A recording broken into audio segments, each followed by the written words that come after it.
अस्सलाम वालेकुम नाजरीन, मैं मोहम्मद असलम हुसैन सियासत की खबरों में आप सबका इस्तकबाल करता हूँ। दिल्ली के वज़ीर आला अरविंद केजरीवाल को सीबीआई का समन और इतवार को इनसे पूछगछ के बाद आम आदमी पार्टी ने असेंबली का खुसूसी इजलास तलब किया, जिसमें वज़ीर आज़म मोदी के खिलाफ करारदाद मंजूर की गई। करारदाद में मोदी को इस बात के लिए तनकीद का निशाना बनाया गया कि वो अपोजिशन लीडरों के खिलाफ जांच एजेंसियों को इस्तेमाल कर रहे हैं। इसके साथ ही वज़ीर आला ने ऐवान में वज़ीर आज़म मोदी का नाम लिए बगैर चौथी पास राजा की कहानी सुनाई। करारदाद में मोदी हुकूमत पर इल्ज़ाम आयद किया गया कि अरविंद केजरीवाल की बढ़ती हुई मकबूलियत पर काबू पाने में नाकामी के बाद जांच एजेंसियों को पीछे लगाया गया। इस दौरान वज़ीर आला अरविंद केजरीवाल ने दास्तान गोई का सहारा लेते हुए ऐवान को चौथी पास राजा की कहानी सुनाई। इस खबरनामे को MS एजुकेशन की जानिब से स्पॉन्सर किया जा रहा है। I would like to extend my gratitude to MS Education Academy for giving us the opportunity for being one of the 100 young parliamentarians. सितारों से आगे जहां और भी है, हमें ये ज़रूरत है कि हम हमारे पर फैला के प्रवास करें।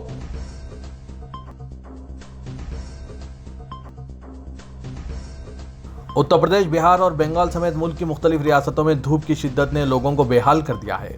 गर्मी की लहर की वजह से कई अजला में ऑरेंज अलर्ट जारी कर दिया गया और कई अजला में येलो अलर्ट जारी किया गया।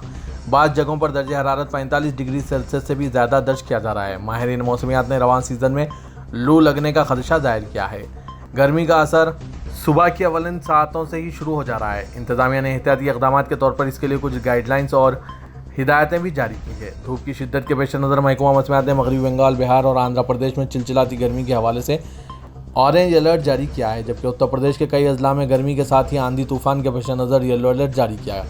इसके साथ ही झारखंड, उड़ीसा, पंजाब, हरियाणा और सिक्किम में भी गर्मी की लहर की पेशगोई की गई है। उत्तर प्रदेश के प्रयागराज के बदमाशों में पुलिस और कानून का खौफ पूरी तरह से खत्म होता हुआ नजर आ रहा है। आज अतीक अहमद के वकील दया शंकर मिश्रा के घर के पास बम फेंके जाने की इत्तला से पूरे इलाके में दहशत फैल गई। आनन फानन पुलिस फोर्स भी वहां पहुंच गई, लेकिन इसे मामूली वाक़या करार दिया। अपने तौर पर जांच पड़ताल के बाद पुलिस ने इस हवाले से ट्वीट किया कि ये बम दया शंकर मिश्रा के घर के पास नहीं बल्कि दूसरी गली में फेंके गए थे, जिसकी वजह से वहां के मुकामी अफराद की आपसी कहासुनी है। ख्याल रहे कि दया शंकर मिश्रा पहले ही अपनी जान का खतरा बता चुके हैं, लेकिन इस ताल्लुक से पुलिस ने संजीदगी का इजहार नहीं किया है। खैर, पुलिस की जानिब से कहा जा रहा है कि दया शंकर मिश्रा के घर के पास नहीं बल्कि दूसरी गली में बम फेंका गया। उत्तर प्रदेश में खुलेआम गोलियां चलाई जा रही है, बम फेंके जा रहे हैं। उसके बावजूद भी वहां के वज़ीर आला कहते हैं कि हम माफिया को खत्म कर रहे हैं, जराइम को खत्म किया जा रहा है। पुलिस रिमांड के दौरान साबिक रुकन पार्लियामेंट अतीक अहमद और इनके भाई अशरफ के कत्ल मामले में कौमी हुकूक इंसानी कमीशन ने तमाम शिकायतों को यकजा करके उत्तर प्रदेश पुलिस को नोटिस जारी करते हुए जवाब तलब किया है। इत्तलात के मुताबिक पुलिस सरबराह राजकुमार विश्वकर्मा और प्रयागराज पुलिस कमिश्नर रमेश शर्मा को नोटिस जारी करते हुए 4 हफ्ते में रिपोर्ट भेजने की हिदायत दी है। कमीशन ने पुलिस से पूछा है कि देर रात इन्हें मेडिकल के लिए क्यों और किसके हुक्म पर ले जाया गया, इन्हें पुलिस ने कहाँ और कितने बजे हिरासत में लिया। इस तरह कुछ और सवालात भी हैं।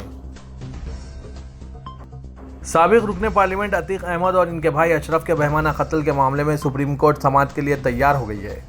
रिपोर्ट्स के मुताबिक कत्ल की जांच के लिए आज़ादाना कमेटी तश्कील देने के लिए दायर की गई अर्जी पर सुप्रीम कोर्ट में 24 अप्रैल को समाअत की जाएगी। इसके अलावा उत्तर प्रदेश में 2017 से लेकर अब तक हुए तमाम इनकाउंटर्स की जाँच की मांग भी अदालत उज़्मा की जानिब से समाअत की जाएगी। सुप्रीम कोर्ट में यह अर्जी वकील विशाल तिवारी ने दायर की है, जिसमें मुतालबा किया गया है कि सुप्रीम कोर्ट के साबिक जज की सरबराही में एक आज़ाद माहिर कमेटी तश्कील दी जाए, जो अतीक अहमद और इसके भाई के पुलिस की मौजूदगी में किए गए कत्ल की तहकीकात करे।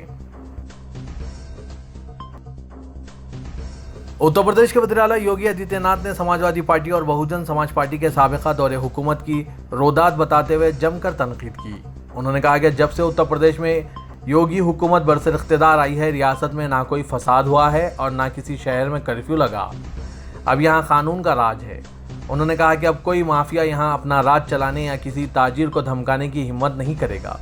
योगी आदित्यनाथ ने अपनी हुकूमत की हुसूलियाबियों का जिक्र करते हुए साबिका हुकूमतों से मुआवजा न किया और इन पर तनकीद की। उन्होंने कहा कि पहले कहा जाता था कि उत्तर प्रदेश में लॉ एंड ऑर्डर ठीक नहीं है, मगर अब कहा जाता है कि उत्तर प्रदेश में कानून की हुक्मरानी है। नाज़रीन, योगी आदित्यनाथ के इस बयान पर आपकी क्या राय है, कमेंट के जरिए ज़रूर बताइएगा, क्योंकि आए दिन देखा जा रहा है कि उत्तर प्रदेश में पुलिस की हुक्मरानी के बीच गोलियां भी चलाई जा रही है और बम भी फेंके जा रहे हैं।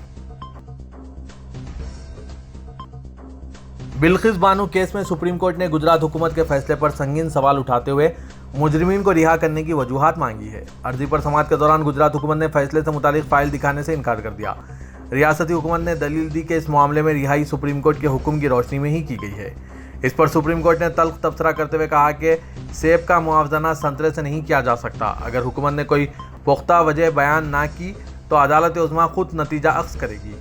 कोर्ट ने 11 मुजरिमों को रिहा कर देने पर सख्त एतराज़ किया और कहा कि इस फैसले से कल समाज के इज्तिमाई ज़मीर को कितनी ठेस लगेगी, इसके बारे में सोच लिया जाना चाहिए था। कोर्ट ने गुजरात हुकूमत से सवाल किया कि मुजरिमीन को किन बुनियादों पर रिहा करने का फैसला किया गया, वो अदालत को बताया जाए। साबिक रुकन पार्लियामेंट अतीक अहमद और इनके भाई अशरफ को गोली मारे जाने के चंद दिन बाद अतीक की बीवी शाइस्ता परवीन का एक खत सोशल मीडिया पर वायरल हो रहा है, जिसमें इसने अंदेशा जाहिर किया कि दोनों को रिमांड के बहाने हलाक किया गया। इस मकतूब में शाइस्ता ने लिखा कि उमेश पाल कत्ल केस में अतीक अहमद, अशरफ और असद के खिलाफ साजिश के इल्ज़ामात बेबुनियाद है। सीसीटीवी फुटेज की बुनियाद पर यह इल्ज़ाम भी बेबुनियाद है कि अतीक अहमद का लड़का अली शूटर है। इसे सियासी इंतकाम करार देते हुए शाइस्ता ने कहा कि बीएसपी ने जब से इन्हें प्रयागराज का मेयर उम्मीदवार करार दिया, एक मुकामी कायद और काबीनी वजीर ने साजिश करनी शुरू कर दी और इसी साजिश के तहत उमेश पाल का कत्ल हुआ। उमेश पाल रुकन असेंबली राजू पाल के कत्ल का गवाह नहीं था। उमेश पाल खुद इसके अगवा केस में मुद्दई था। शाइस्ता ने इल्ज़ाम आयद किया कि उमेश पाल गवाह था ही नहीं, तो ऐसे में अतीक और अशरफ के लिए कोई वजह नहीं थी कि इसे हलाक करें। गैर जानिबदाराना तहकीकात के जरिए ही बड़ी सियासी साजिश बेनकाब हो सकती है, क्योंकि प्रयागराज पुलिस पूरी तरह उस वजीर के दबाव में काम कर रही है। शाइस्ता के मकतूब के बावजूद 2 पुलिस अहदेदारों ने अतीक के मुखालिफिन से अतीक को हलाक करने की सुपारी ली। शाइस्ता ने कहा कि मैंने चीफ मिनिस्टर योगी आदित्यनाथ को लिखा कि आपके मिट्टी में मिला देंगे वाले बयान के बाद उन लोगों को अतीक अहमद, अशरफ और असद को हलाक करने का पूरा मौका मिल गया। महाराष्ट्र में सदर नेशनलिस्ट कांग्रेस पार्टी शरद पवार ने अपने भतीजे और सीनियर पार्टी कायद अजीत पवार के सियासी अज़ाइम के ताल्लुक से कयास आ रहे को खारिज कर दिया। उन्होंने कहा कि एनसीपी अरकान असेंबली की मीटिंग किसी ने भी तलब नहीं की है। अजीत पवार पार्टी के काम में मसरूफ़ हैं और मीडिया को चाहिए कि वो इस मसले को तोल ना दे। कबल अज़ीं अजीत पवार ने भी इन खबरों को खारिज कर दिया कि उन्होंने मंगल को एनसीपी अरकान असेंबली की मीटिंग तलब की है। सियासी हलकों में कयास आ रहे हैं बढ़ गई है कि बरसर इख्तिदार बीजेपी से अजीत पवार की कुर्बत बढ़ती जा रही है। अजीत पवार ने गुज़श्ता हफ्ते अचानक अपनी मुकर्ररा मीटिंग्स मनसूख कर दी थी और उन्होंने बीजेपी और chief minister Eknath Shinde camp की तायीद में कुछ कहा था। बीजेपी शिंदे हुकूमत का हिस्सा है। शिवसेना उद्धव कायद संजय रावत ने कहा था कि शरद पवार हाल ही में उद्धव ठाकरे से कह चुके हैं कि इनकी पार्टी बीजेपी के साथ कभी भी हाथ नहीं मिलाएगी, चाहे कोई भी फर्द ऐसा फैसला क्यों ना करे। मशहूर जमाना फिल्म मुन्ना भाई MBBS में जादू की छप्पी देकर पर्दे पर सबको खुश करने वाले 81 साला फिल्मी अदाकार सुरेंद्र राजन ने मुल्क के मौजूदा हालात से परेशान होकर अपना मजहब तब्दील करने का फैसला किया है और कहा कि वो मौजूदा हालात की वजह से बेचैन हैं, क्योंकि फिलहाल महात्मा गांधी को कत्ल करने वाले नथुराम गौडसे को हीरो के तौर पर पेश किया जा रहा है। हर मामले में मजहब को सामने रखकर सियासी मसावत को आसान बनाया जा रहा है। उन्होंने कहा कि गुर्बत, बेरोजगारी और तालीम जैसे अहम मौजूआत को नज़रअंदाज करके मरकजी हुकूमत नफरत की ज़मीन बना रही है। उन्होंने सवाल किया कि क्या गैर मुल्की हिंदुओं के तहफ़्फ़ुज़ की बात करने वाली हुकूमत हिंदुस्तानी हिंदुओं की बुनियादी ज़रूरियात भी पूरी करने में कामयाब रही है। हर एक आम आदमी जदोजहद पर मजबूर है। इसे समझ नहीं आ रही है कि शिकायत किससे की जाए। ऐसे सोच के खिलाफ हिंदू मत छोड़कर मैं अपने मुसलमान भाइयों के साथ खड़ा हूँ।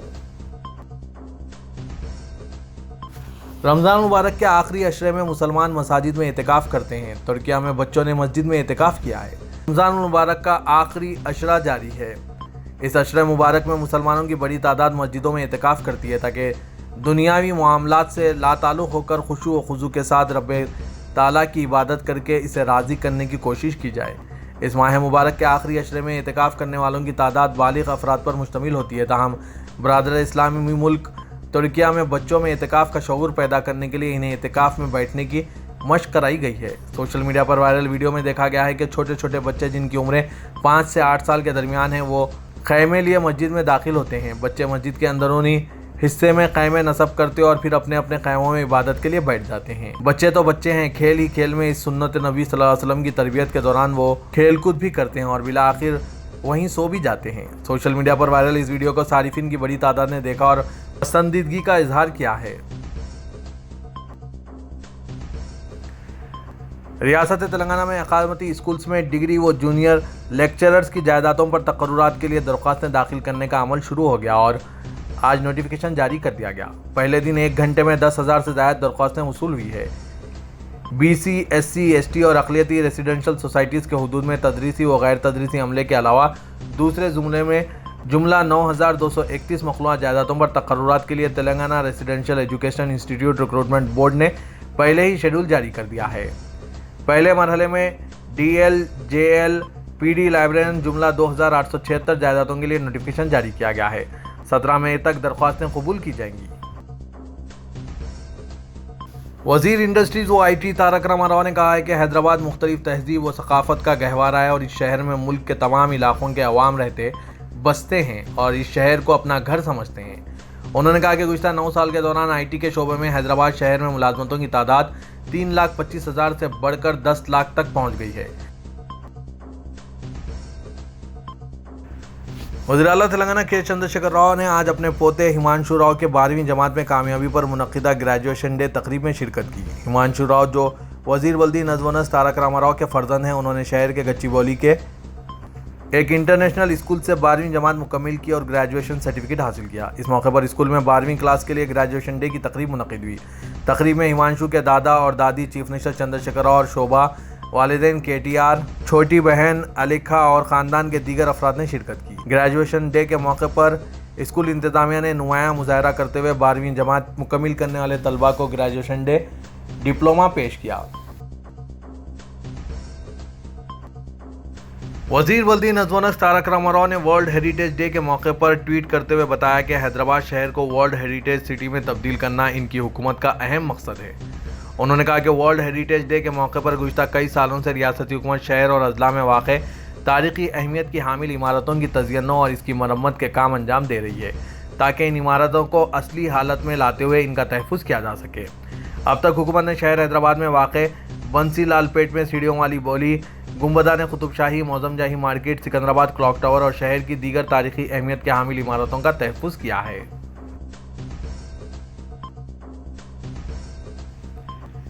Director general police Anjani Kumar ने ऐलान किया है कि नया ट्रैकिंग सिस्टम CEIR मुतारिफ करवाया जाएगा ताकि गुमशुदा या फिर मसरूक़ा सेलफोन्स का पता चलाया जा सके। तमाम अजला के SPs, CPs को वीडियो कॉन्फ्रेंसिंग के जरिए इससे वाकिफ़ करवाया गया। DGP ने कहा कि सेलफोन सबसे ज़्यादा इस्तेमाल होने वाला इलेक्ट्रॉनिक आला है। इस पस मंज़र में सेलफोन्स की चोरी और इनके लापता होने के मामलात में बतदरीज इजाफा हो रहा है। उन्होंने पुलिस अहदेदारों को मशवरा दिया कि CEIR के बारे में मुआवज़ात और टाउन्स के अवाम में बेदारी पैदा करें, जिसको लापता सेलफोन्स का पता चलाने के लिए मुतारिफ किया जा रहा है। इस पॉलिसी का आगाज़ 17 मई को वर्ल्ड टेलीकॉम डे के मौके पर किया जाएगा।